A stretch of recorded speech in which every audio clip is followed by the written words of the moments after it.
Necessary for me to address you this morning following the unfortunate events in our nation. I have consistently maintained that the EndSarsprotests is a laudable one that has drawn national attention and outcry to the brutalities Nigerians, particularly the youth, have endured in the hands of the disbanded Special Anti-Robbery Squad. I commend our youth for rising to the occasion and organizing themselves in such an impressive and spectacular fashion. The nation heard their voices loud and clear, and all that now remains is for both the national and sub-national governments to take the appropriate remedial measures, which include embarking on total and comprehensive reform of the Nigerian police and our governance systems. Unfortunately, unlike what we have seen in the last 2 weeks, cases of arson, looting, and other violent conduct have crept in. It does appear the EndSarsprotests have been hijacked by some misguided and opportunistic elements.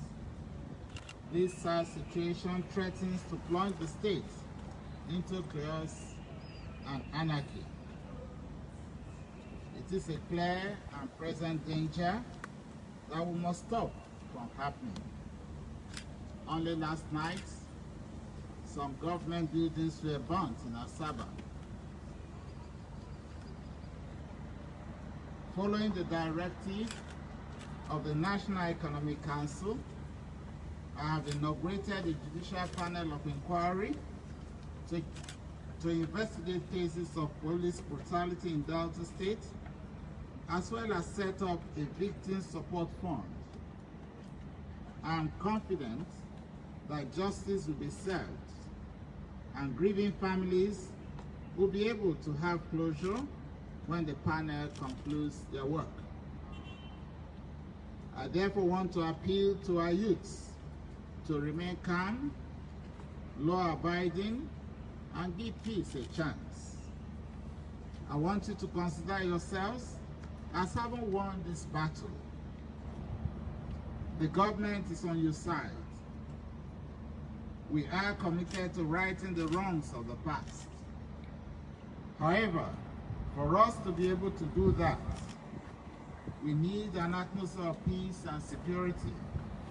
We obviously cannot make progress in an atmosphere of unease.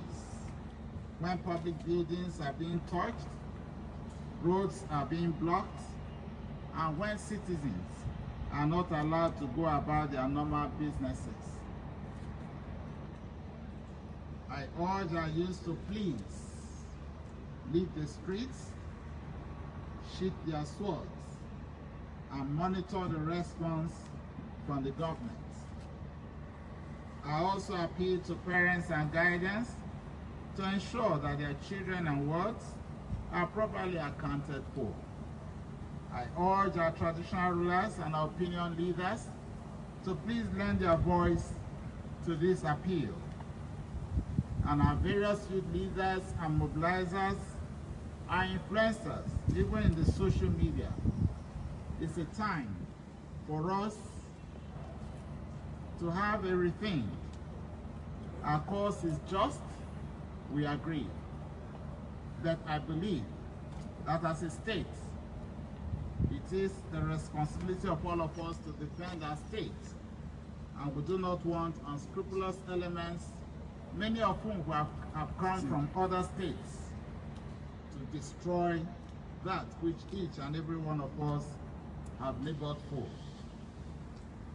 From all intelligence reports, the people who caused the crisis of last night are not from Delta State, but the opportunities of the protests has given rise to this. I want to please appeal to the conscience of our youths.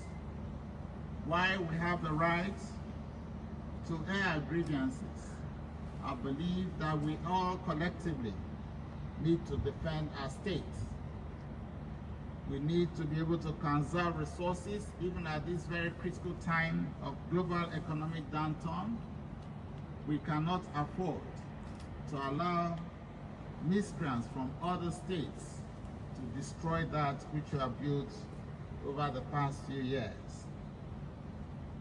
The security of the state is a shared responsibility and one that we must all take very seriously.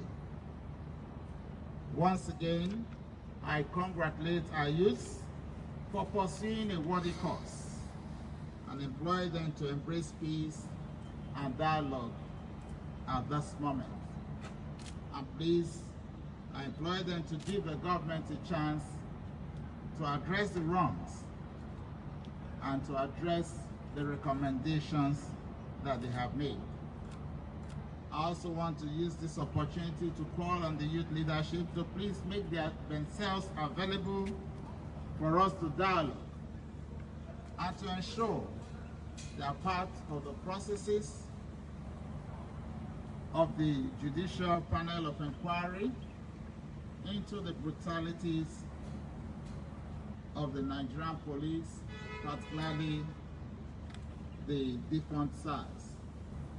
I believe that when they cooperate with the Judicial Panel and all cases of brutality and killings are brought to the fore, then and only then can the government attend to grieving families and also ensure that those policemen who are directly or indirectly involved are brought to book.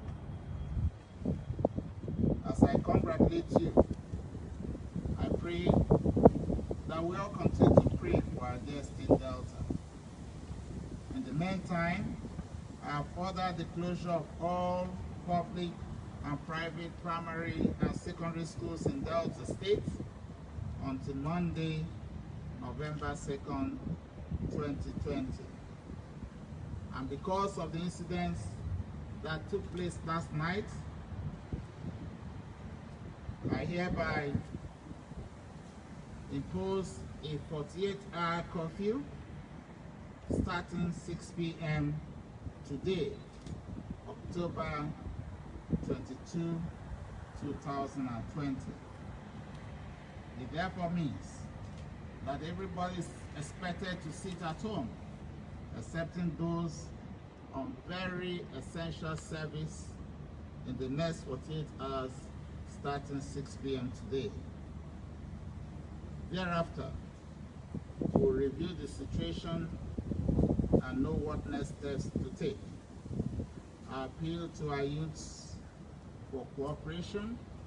It is not about you.